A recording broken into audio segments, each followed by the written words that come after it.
के साथ उसका जो हमने पुनरुद्धार किया है, ऐसे आज के इस कार्यक्रम के अवसर पर हमारे CCF आदरणीय नरेंद्र सिंह यादव जी, हमारे वरिष्ठ नेता जयप्रकाश जी, राम बिहारी जी, हमारी मोहिनी मिश्रा जी, गणपति अध्यक्ष, यहाँ पर हमारे आशीष जी, हमारे दोनों मंडल के अध्यक्ष, हमारे जिले के उपाध्यक्ष, युवा मोर्चे के हमारे अध्यक्ष और जिले के उपाध्यक्ष, यहाँ पर विशेष तौर पर इस पूरे अभियान को बहुत क्रिएटिव उसके साथ काम करने वाले हमारे पन्ना के उत्तर वन मंडल के हमारे DFO आदरणीय अनुपम शर्मा जी,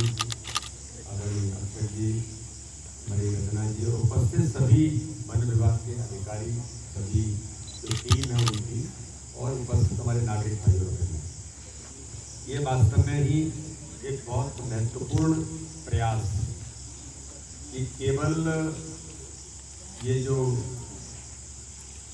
विश्राम गृह है तो केवल मात्र विश्राम गृह को अच्छा बनाने वाला विषय नहीं है। दिमाग में एक नहीं कई प्रकार के क्रिएटिविटी आना, क्योंकि मैं जब सांसद बना तब मैं अंग्रेजी देखता था कि कई प्रकार के कंसेप्ट थे। मतलब मैं आपको सही बताऊँ तो ऐसा लगता था कि वन विभाग और हम लोग या जनता में बड़ी दूरियां हैं। कई लोग तो बड़ा खराब शब्दों का उपयोग करते थे, लेकिन अनुपम जी ने जो प्रयास यहाँ पर किया और उनके व्यवहार से, उनके अलग अलग प्रकार के इनोवेशन, अलग अलग प्रकार की क्रिएटिविटी, इसके कारण से जो प्रयास हुआ है, तो आज मैं ऐसा मानता हूँ कि फ्रेंडली जो एक वातावरण जो बना है आम लोगों के प्रति, हमारे सभी वन विभाग के हमारे जो कर्मचारी अधिकारी हैं, जनप्रतिनिधि हैं, तो सबको ऐसा लगता है कि ये जो वन विभाग की अनुपम जी की जो टीम है, ये एक लोगों के लिए इतना अच्छा काम करने का प्रयास कर रहे हैं कि लोगों को हाथ भी मजबूत हो रहे हैं, हमारी वन संपदा का संरक्षण भी हो रहा है। और जो माननीय प्रधानमंत्री जी के 12 वर्ष पूरे हुए हैं और हम सबका सौभाग्य है ये कार्यक्रम भी आज उसी के निमित्त कहीं से जुड़ा है कि आज मैं अपने क्षेत्र में इस अभियान में लगाऊं कि प्रधानमंत्री जी के 12 वर्ष पूरे हुए हैं और भारत के अंदर अभी तक सर्वाधिक समय तक प्रधानमंत्री रहने का रिकॉर्ड किसी ने बनाया तो प्रधानमंत्री मोदी ने बनाया। उसके निमित्त उन्होंने भी कहा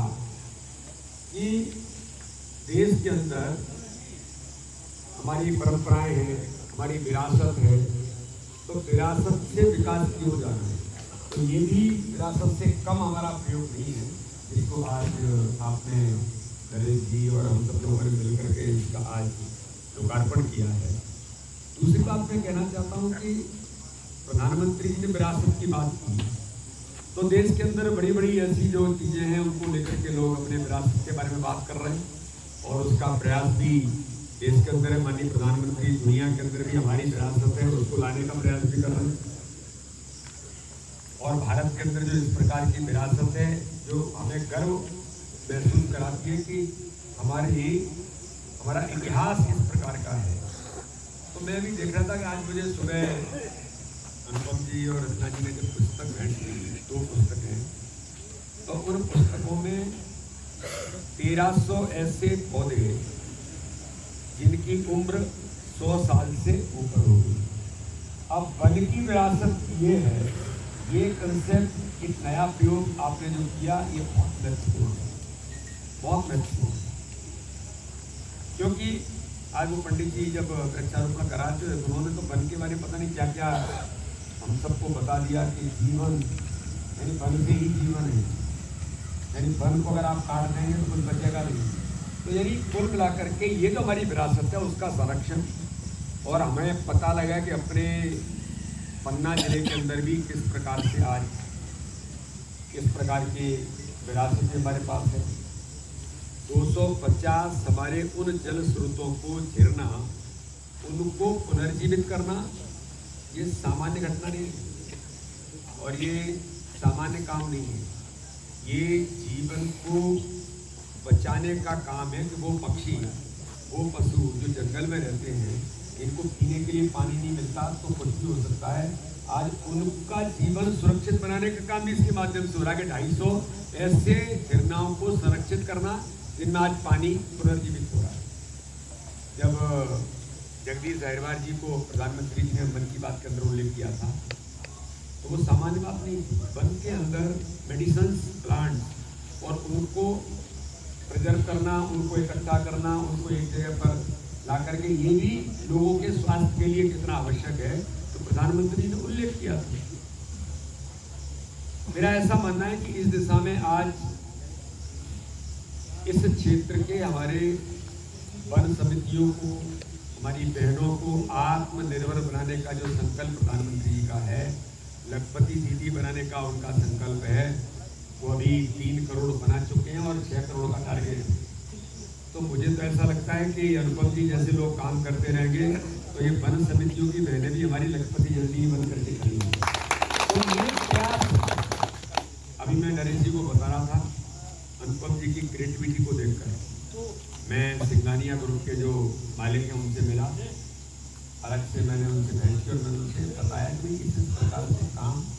हमारी बहनें इस प्रकार के काम कर रही हैं। वन संपदा हमारे यहाँ बहुत, और इनके माध्यम से कई प्रकार की चीज़ें हम बना सकते हैं। जैसे आंवला हमारे यहाँ का है, आंवला बहुत भारत के अंदर जो आयुर्वेद में ये जो काम करते हैं या इस प्रकार की चीज़ें बनाते हैं, उनके लिए पन्ना का आंवला सबसे अच्छा क्वालिटेटिव है। जब मैंने उनसे बात की, उन्हें ये क्लिक कर गया कि हम इसके लिए स्वसहायता समूहों को जोड़ करके कुछ काम करेंगे। तो मुझे तो अच्छा लगा कि अनुपम के साथ उनकी टीम की बैठक हो गई और इन वन समितियों को उनके साथ जोड़ने का काम, वो आंवला का प्रोसेसिंग प्लांट भी लगाने वाले हैं और उसके आधार पर गांव की हमारी महिलाओं और जो आंवले के अंदर काम करने वाले लोग हैं उनको कनेक्ट करके इन स्वसहायता समूहों को ताकत देने का प्रयास के माध्यम से हो रहा है। तो एक रोजगार के अवसर, आत्मनिर्भरता, और पन्ना के अंदर जिस प्रकार से आज टूरिज्म भी बढ़ रहा है। मैं आज सुबह भी टाइगर से थोड़ा नजदीक से मिल करके आया हूँ। वैसे तो बहुत में नहीं जा पाता हूँ, लेकिन आज मैं कटनी में उधर रुका था बांधवगढ़ के गाँव में, तो वहाँ मुझे उसने कहा कि आप चल सकते हैं सुबह, तो टाइगर आज हम देख सकते हैं सुबह मिल करके आया। मैं आपको बताता हूँ कि आप सबके प्रयासों से पन्ना टाइगर रिजर्व आज के समय में भारत का टाइगर रिजर्व लोग जाते होंगे, लेकिन पन्ना टाइगर रिजर्व की अलग पहचान बन रही है। विदेशी पर्यटक और डोमेस्टिक पर्यटक बड़ी संख्या में पन्ना आज आना चाहते हैं, टूरिज्म भी बढ़ता है, उसके कारण से हमें भी रोजगार मिल रहा है। तो ऐसे कई प्रयास हमारे वन विभाग, जिसको लोग कुछ भी कहते थे, आज उस वन विभाग के कारण से हमारा नाम भी रोशन हो रहा है, हमारे लोगों को रोजगार के अवसर भी मिल रहे हैं और नए नए प्रयोग और इनोवेशन आज हमारी टीम में कर रही है। मैं पुनः एक बार नरेश जी, आपको, अनुपम जी, हमारे अक्षर जी से लेकर के रचना जी, पूरी टीम बदौरिया जी से लेकर के सबके नाम मुझे याद नहीं है, मेरे हो जाएंगे। आप सबको मैं बहुत बधाई, बहुत बहुत शुभकामना देता हूँ